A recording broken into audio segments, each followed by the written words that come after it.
Wages by the piece are nothing else than a converted form of wages by time, just as wages by time are a converted form of the value or price of labor power.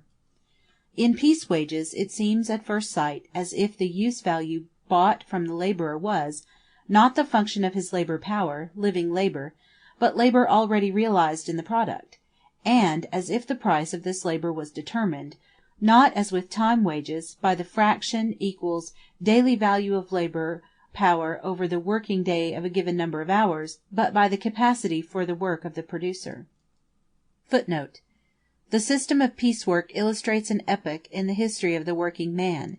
It is halfway between the position of the mere day laborer depending upon the will of the capitalist, and the cooperative artisan, who in the not distant future promises to combine the artisan and capitalist in his own person. Piece workers are in fact their own masters, even whilst working upon the capital of the employer. John Watts, Trade Societies and Strikes, Machinery and Cooperative Societies. Manchester, 1865, pages 52 and 53. I quote this little work because it is a very sink of all long ago rotten apologetic commonplaces. This same Mr. Watts earlier traded an Owenism and published in 1842 another pamphlet, Facts and Fictions of Political Economists, in which among other things he declares that property is robbery. That was long ago. End note. The confidence that trusts in this appearance ought to receive a first severe shock from the fact that both forms of wages exist side by side, simultaneously in the same branches of industry. For example, the compositors of London as a general rule work by the piece, time work being the exception, while those in the country work by the day, the exception being work by the piece. The shipwrights of the Port of London work by the job or piece, whilst those of all other parts work by the day. Footnote: T.J. Dunning, Trades, Unions, and Strikes, London, 1860, page 22. End note. In the same saddlery shops of London, often for the same work, piece wages are paid to the French, time wages to the English. In the regular factories in which throughout piece wages predominate, particular kinds of work are unsuitable to this form of wage, and are therefore paid by time. Footnote: how the existence, side by side and simultaneously, of these two forms of wage favors the master's cheating. A factory employs 400 people, the half of which work by the piece, and have a direct interest in working longer hours. The other 200 are paid by the day, work equally long with the others, and get no more money for their overtime. The work of these 200 people for half an hour a day is equal to one person's work for 50 hours, or 5/6 of one person's labor in a week, and is a positive gain to the employer. Reports of Inspectors of Factories, 31st October, 1860, page 9. Overwork to a very considerable extent still prevails, and in most instances with that security against detection and punishment which the law itself affords. I have in many former reports shown the injury to workpeople who are not allowed on piecework, but receive weekly wages. Leonard Homer, in Reports of Inspector of Factories, 30th April, 1859, pages 8 and 9. End note. But it is, moreover, self-evident that the difference of form in the payment of wages alters in no way their essential nature, although the one form may be more favorable to the development of capitalist production than the other. Let the ordinary working day contain 12 hours, of which 6 are paid, 6 unpaid. Let its value product be 6 shillings, that of 1 hour's labor, therefore 6d. Let us suppose that, as the result of experience, a laborer who works with the average amount of intensity and skill, who, therefore, gives in fact only the time socially necessary to the production of an article, supplies in 12 hours 24 pieces, either distinct products or measurable parts of a continuous whole. Then the value of these 24 pieces, after subtraction of the portion of constant capital contained in them, is 6 shillings, and the value of a single piece 3d. The laborer receives 1.5d. per piece, and thus earns in 12 hours 3 shillings. Just as with time wages, it does not matter whether we assume that the laborer works 6 hours for himself and 6 hours for the capitalist, or half of every hour for himself and the other half for the capitalist. So here it does not matter whether we say that each individual piece is half paid and half unpaid for, or that the price of 12 pieces is the equivalent only of the value of the labor power, whilst in the other 12 pieces surplus value is incorporated. The form of piece wages is just as irrational as that of time wages. Whilst in our example 2 pieces of a commodity, after subtraction of the value of the means of production consumed in them, are worth 6d. as being the product of 1 hour, the laborer receives for them a price of 3d. Piece wages do not, in fact, distinctly express any relation of value. It is not, therefore, a question of measuring the value of the piece by the working time incorporated in it, but, on the contrary, of measuring the working time the laborer has expended by the number of pieces he has produced. In time wages, the labor is measured by its immediate duration; in piece wages, by the quantity of products in which the labor has embodied itself during a given time. The price of labor time itself is finally determined by the equation, value of a day's labor equals daily value of labor power. Piece wage is, therefore, only a modified form of time wage. Footnote: Wages can be measured in 2 ways, either by the duration of the labor or by its product. Abrégé l'élémentaire des principes de l'économie politique. Paris, 1796, page 32. The author of this anonymous work, G. Garnier. Endnote. Let us now consider a little more closely the characteristic peculiarities of piece wages. The quality of the labor is here controlled by the work itself, which must be of average perfection if the piece price is to be paid in full. Piece wages become, from this point of view, the most fruitful source of reductions of wages and capitalistic cheating. They furnish to the capitalist an exact measure for the intensity of labor. Only the working time, which is embodied in a quantum of commodities determined beforehand and experimentally fixed, counts as socially necessary working time, and is paid as such. In the larger workshops of the London tailors, therefore, a certain piece of work, a waistcoat, for example, is called an hour, or half an hour, the hour at 6d. By practice it is known how much is the average product of 1 hour. With new fashions, repairs, etc., a contest arises between master and laborer as to whether a particular piece of work is 1 hour, and so on, until here also experience decides. Similarly in the London furniture workshops, etc. If the laborer does not possess the average capacity, if he cannot in consequence supply a certain minimum of work per day, he is dismissed. Footnote: So much weight of cotton is delivered to him, the spinner, and he has to return by a certain time, in lieu of it, a given weight of twist or yarn, of a certain degree of fineness, and he is paid so much per pound for all that he returns. If his work is defective in quality, the penalty falls on him; if less in quantity than the minimum fixed for a given time, he is dismissed and an abler operative procured. First see, page 317, end note. Since the quality and intensity of the work are here controlled by the form of wage itself, superintendence of labor becomes in great part superfluous. Piece wages therefore lay the foundation of the modern domestic labor, described above, as well as of a hierarchically organized system of exploitation and oppression. The latter has 2 fundamental forms. On the one hand, piece wages facilitate the interposition of parasites between the capitalist and the wage laborer, the subletting of labor. The gain of these middlemen comes entirely from the difference between the labor price which the capitalist pays and the part of that price which they actually allow to reach the laborer. Footnote: It is when work passes through several hands, each of which is to take a share of profits, while only the last does the work, that the pay which reaches the workwoman is miserably disproportioned. Children's Employment Commission, Second Report, page 120, note 424. End note. In England this system is characteristically called the sweating system.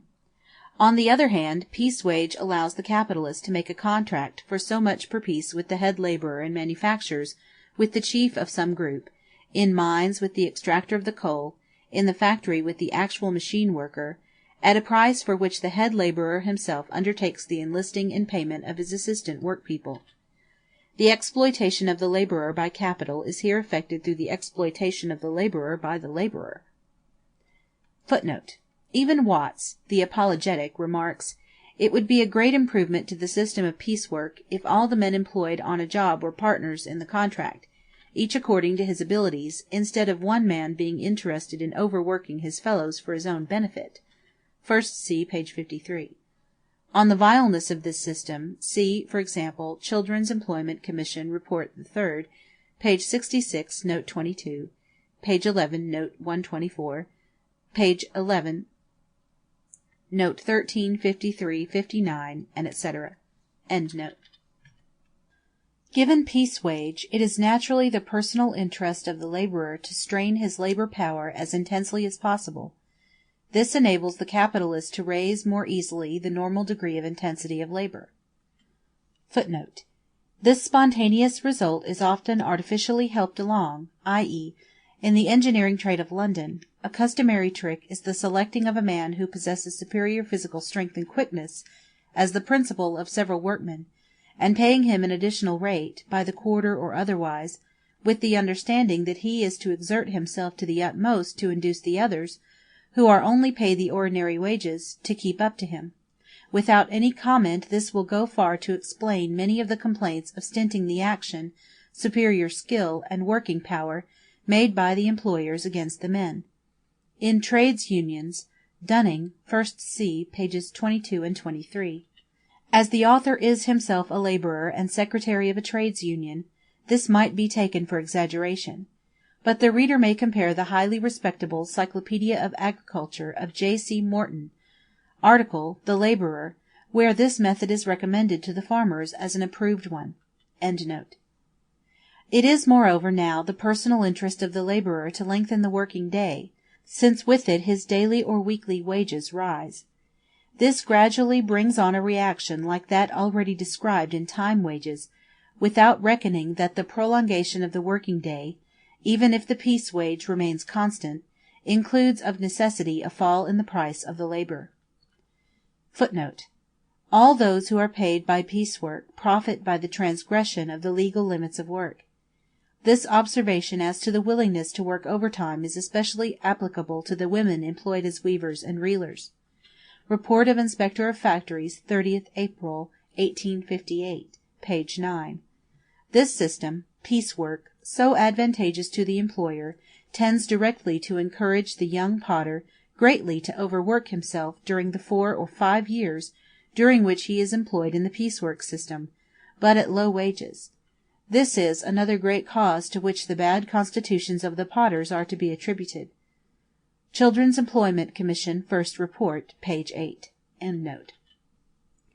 In time wages, with few exceptions, the same wage holds for the same kind of work, whilst in piece wages, though the price of the working time is measured by a certain quantity of product, the day's or week's wage will vary with the individual differences of the laborers, of whom one supplies, in a given time, the minimum of product only, another the average, a third more than the average. With regard to actual receipts there is, therefore, great variety according to the different skill, energy, strength, staying power, etc., of the individual laborers. Footnote: where the work in any trade is paid for by the piece at so much per job, wages may very materially differ in amount. But in work by the day there is generally an uniform rate, recognized by both employer and employed as the standard of wages for the general run of workmen in the trade.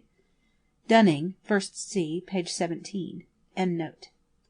Of course this does not alter the general relations between capital and wage labor. First, the individual differences balance one another in the workshop as a whole, while thus supplies, in a given working time, the average product, and the total wages paid will be the average wages of that particular branch of industry. Second, the proportion between wages and surplus value remains unaltered, since the mass of surplus labor supplied by each particular laborer corresponds with the wage received by him. But the wider scope that piece wage gives to individuality tends to develop on the one hand that individuality, and with it the sense of liberty, independence, and self-control of the laborers, and on the other their competition with one another. Piecework has, therefore, a tendency, while raising individual wages above the average, to lower this average itself. But where a particular rate of piece wage has for a long time been fixed by tradition, and its lowering, therefore, presented especial difficulties, the masters, in such exceptional cases, sometimes had recourse to its compulsory transformation into time wage. Hence, for example, in 1860, a great strike among the ribbon weavers of Coventry. Piece wage is finally one of the chief supports of the hour system described in the preceding chapter. Footnote: the work of the journeyman artisans will be ruled by the day or by the piece. These master artisans know about how much work a journeyman artisan can do per day in each craft, and often pay them in proportion to the work which they do. The journeymen, therefore, work as much as they can in their own interest, without any further inspection. Cantillon, Essai sur la nature du commerce en général. Amstead, 1756, pages 185 and 202. The first edition appeared in 1755. Cantillon, from whom Quesnay, Sir James Stuart, and A. Smith have largely drawn, already here represents piece wage as simply a modified form of time wage. The French edition of Cantillon professes in its title to be a translation from the English, but the English edition, The Analysis of Trade, Commerce, etc., by Philippe Cantillon, late of the City of London, merchant, is not only of later date, 1759, but proves by its contents that it is a later and revised edition, e.g., in the French edition Hume is not yet mentioned, whilst in the English, on the other hand, Petty hardly figures any longer. The English edition is theoretically less important, but it contains numerous details referring specifically to English commerce, bullion trade, etc., that are wanting in the French text. The words on the title page of the English edition, according to which the work is taken chiefly from the manuscript of a very ingenious gentleman, deceased, and adapted, etc., seem, therefore, pure fiction, very customary at that time. Note. How often have we seen in some workshops many more workers recruited than the work actually called for? On many occasions, workers are recruited in anticipation of future work, which may never materialize. Because they are paid by piece wages, it is said that no risk is incurred, since any loss of time will be charged against the unemployed. H. Gregor, Les typographes devant le Tribunal Correctionnel de Bruxelles, Brussels, 1865, page 9. From what has been shown so far, it follows that piece wage is the form of wages most in harmony with the capitalist mode of production. Although by no means new, it figures side by side with time wages officially in the French and English labor statutes of the 14th century. It only conquers a larger field for action during the period of manufacture, properly so called. In the stormy youth of modern industry, especially from 1797 to 1815, it served as a lever for the lengthening of the working day, and the lowering of wages. Very important materials for the fluctuation of wages during that period are to be found in the Blue Books. Report and evidence from the Select Committee on Petitions respecting the Corn Laws, Parliamentary Session of 1813–14, and report from the Lords' Committee on the state of growth, commerce, and consumption of grain, and all laws relating thereto, Session of 1814–15. Here we find documentary evidence of the constant lowering of the price of labor from the beginning of the anti-Jacobin War. In the weaving industry, for example, piece wages had fallen so low that in spite of the very great lengthening of the working day, the daily wages were then lower than before.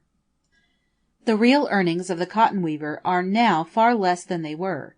His superiority over the common laborer, which at first was very great, has now almost entirely ceased.